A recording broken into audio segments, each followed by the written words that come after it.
Olá, cursistas! É um prazer estar com vocês novamente.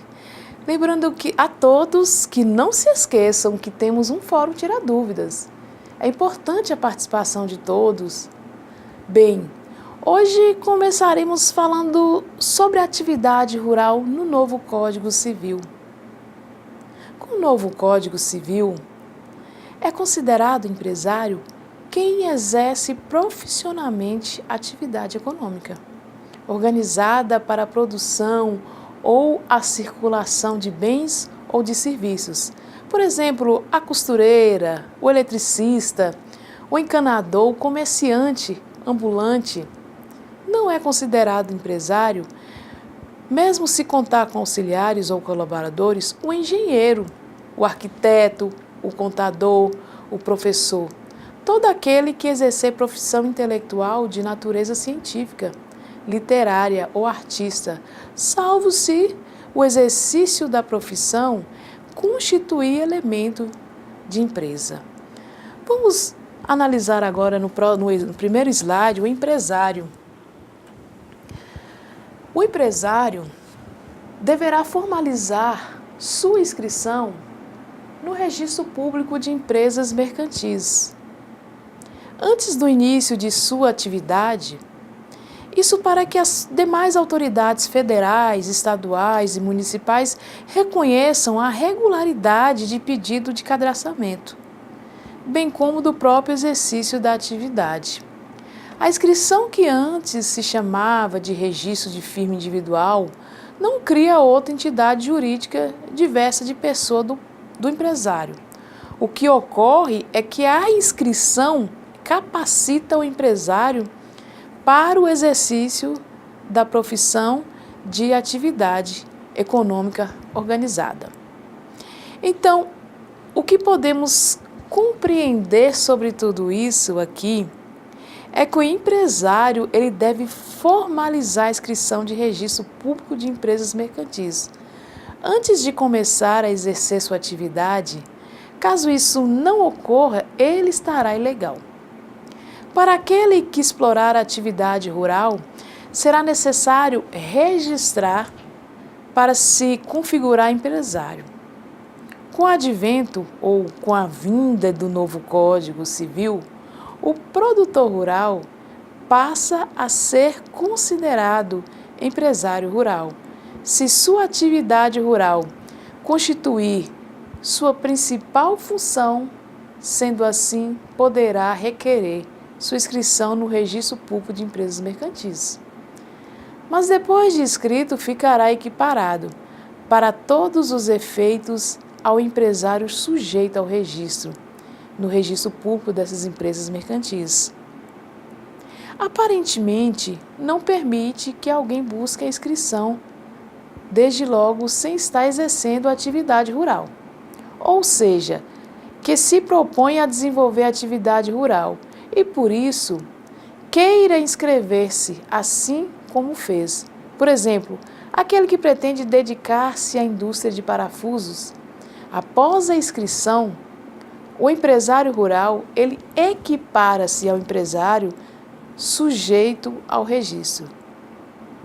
Tal equiparação resulta em dever o empresário rural observar não somente as formalidades do Código, como também aquelas outras obrigações previstas pela legislação extravagantes, atinentes à atividade empresarial, inclusive as tributárias. Ressalvado, contudo, o que se tem quanto ao tratamento favorecido, diferenciado e simplificado que lhe é reservado. Associação na exploração da atividade agropecuária. Partimos agora para o próximo slide, onde nós vamos falar da exploração da atividade. A exploração da atividade agropecuária resulta da combinação de duas personalidades fundamentais. O capital fundiário, que é a terra, as edificações rurais, e o capital de exercício, que é o gado para reprodução e equipamentos, etc. Ou seja, o proprietário da terra mais o empresário que pode ser ou não proprietário de terra. Existem várias formas de explorar na agropecuária. Empresário agropecuário com a propriedade da terra, através da parceria, do arrendamento, do comodato e também do condomínio. Investidor agropecuário com a propriedade da terra, parceria, arrendamento, comodato e condomínio. Empresário agropecuário com a propriedade da terra, que soma-se o capital fundiário e de exercício. Parceria ocorre quando o proprietário da terra contribui no negócio com o capital fundiário e de exercício. Pode associar-se a terceiros em forma de parceria, a meia, a terça parte. E o arrendamento? O arrendamento é quando o proprietário da terra aluga seu capital fundiário por determinado período a um empresário, recebendo uma retribuição de forma de aluguel. Já o comodato, ele é o empréstimo gratuito, ou seja, o proprietário ele cede a terra sem receber nada. Quanto ao condomínio, é uma propriedade em comum, em que os condôminos compartilham dos riscos e dos resultados. Agora nós vamos partir para o fluxo contábil na atividade agrícola, onde nós vamos ter culturas temporárias, que devemos considerar na contabilidade agrícola, basicamente o tipo de cultura existente, cultura temporária ou cultura permanente. Vamos falar um pouco então sobre essa cultura temporária, que são aquelas sujeitas ao replantio após a colheita. São arrancadas do solo para que seja feito novo plantio, como é o caso do arroz, feijão, milho e outros cereais. Estas plantações são contabilizadas no ativo circulante, na conta Cultura e Informação e subconta com o nome específico da cultura. Todos os custos, como sementes, fertilizantes, mudas, inseticidas, depreciação de tratores, mão de obra, mudas, demarcações, serviços profissionais e demais gastos com a cultura serão registrados nessa rubrica, nessa subconta.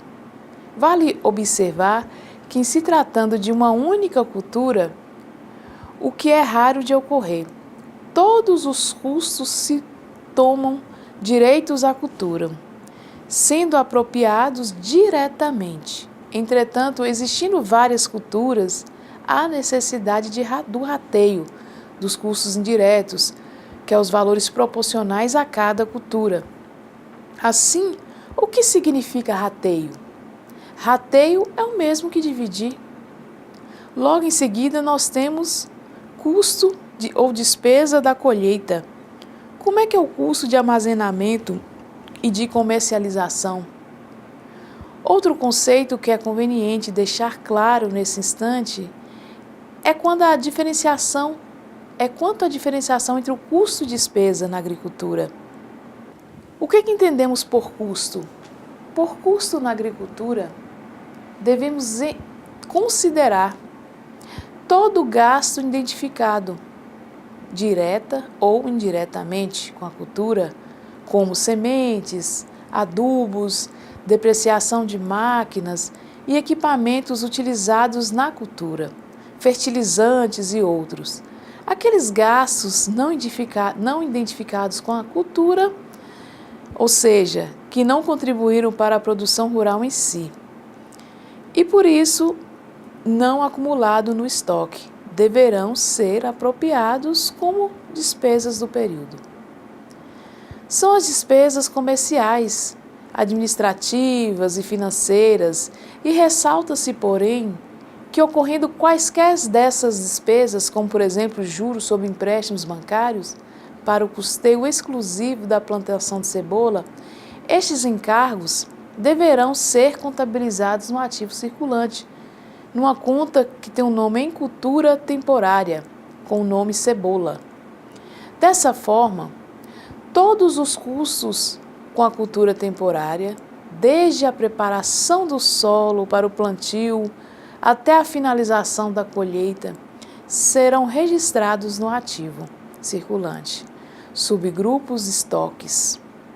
Com a conclusão da colheita, o saldo da conta cultura temporária, ele transfere-se para uma nova conta do ativo, do grupo estoque, com o título de produtos agrícolas, seja milho, feijão, cebola. Todos os custos após a colheita, para acabamento do produto, para deixá-lo em condições de ser comercializado e custos de manutenção, de estocagem, serão somados à conta produtos agrícolas. Poderá ocorrer que os produtos agrícolas, estando prontos para a venda, totalmente acabados, resolva o produtor rural armazená-los temporariamente, ou seja, estocá-los, visando alcançar uma melhora nos preços. Nessa hipótese, estes gastos devem ser considerados como despesa operacional e não como custo do produto.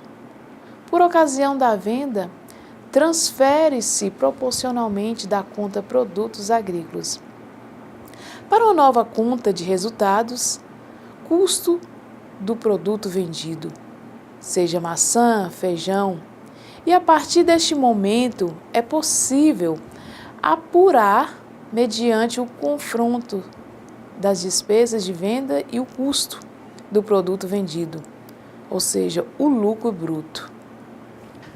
Temos então culturas permanentes. O que seriam as culturas permanentes? As culturas permanentes ou perenes são aquelas que duram mais de um ano e proporcionam mais de uma colheita. É o caso da cana-de-açúcar, citricultura, que entra a laranjeira, a limeira, cafeicultura, frutas arbóreas como maçã, pera, uva, goiaba e outros. Nesse tipo de plantação, os custos para a formação da cultura serão considerados ativo ou não circulante, dentro do imobilizado.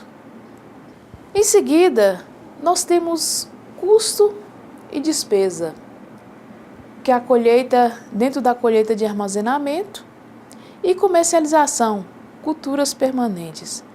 Todos os custos com adubação, formicidas, mão de obra, seguro da cultura, sementes, mudas, produtos químicos, depreciação de equipamentos utilizados na cultura, etc., são acumulados na conta cultura permanente em formação. Maçã, uva, araucária, etc. Quando a cultura estiver formada, fato que pode levar até alguns anos, como é o caso de certas qualidades de macieiras, 4 anos para a florada.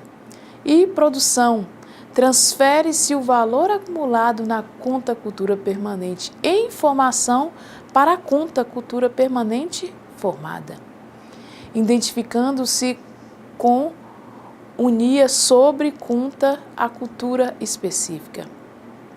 Por fazer parte do imobilizado, desde a formação, a cultura deverá ser corrigida monetariamente. E também a partir da primeira produção deverá ser reconhecido o efeito da depreciação sobre a cultura. Quanto à colheita ou produção da agricultura permanente, assemelha-se seu tratamento contábil a produtos em processo, como temos na indústria. Todos os gastos da colheita serão registrados no ativo circulante, subitem, estoques e colheita em andamento. Compreende como gastos com a colheita tudo o que for aplicado na cultura após a sua formação, visando uma boa colheita. Assim, engloba-se nesse conceito mão de obra de capina, aplicação de produtos químicos, formicida, seguro de safra, depreciação da cultura formada e outros gastos necessários até a última etapa da colheita. Conclusa a colheita, transfere-se o total acumulado em colheita em andamento para a conta produtos agrícolas. Se houver ainda mais algum custo, como beneficiamento, acondicionamento ou outro processo do gênero aplicado aos produtos, também insere-se nessa conta. Por ocasião das vendas, se dará baixa em produtos agrícolas, transferindo-se proporcionalmente para custo de produtos vendidos, como uva, maçã, laranja. Dois outros aspectos econômicos que devem ser reconhecidos na escrituração contábil da cultura permanente é o aumento da vida útil e as perdas extraordinárias. Gastos na cultura, como reposição de árvores velhas ou doentes e outros dados culturais que beneficiarão mais uma colheita, devem ser acondicionados ao valor da cultura para serem depreciados até o término da sua vida útil. Por outro lado, também as perdas e estragos decorrentes de eventos da natureza, como granizo, geados, secas, inundações e outras perdas involuntárias que prejudicam a capacidade produtiva da cultura, parcial ou totalmente em casos extremos, deverão ser reconhecidos, baixando-se no ativo permanente e classificando-se como despesa não operacional no resultado do exercício. Portanto, podemos concluir da aula de hoje que culturas temporárias são aquelas que têm um período de vida curto, estão sujeitas ao replantio após a colheita e, quando são arrancadas do solo para realizar um novo plantio, possuem vida útil não superior a 1 ano. Culturas anuais, como soja, milho, o arroz, feijão, batata, legumes, etc. E já as culturas permanentes possuem período de vida superior a 1 ano e estão sujeitas a replantio após cada colheita. E devido ao fato de estarem vinculadas ao solo, proporciona mais de uma colheita, sendo o fator de produção da empresa por diversos anos.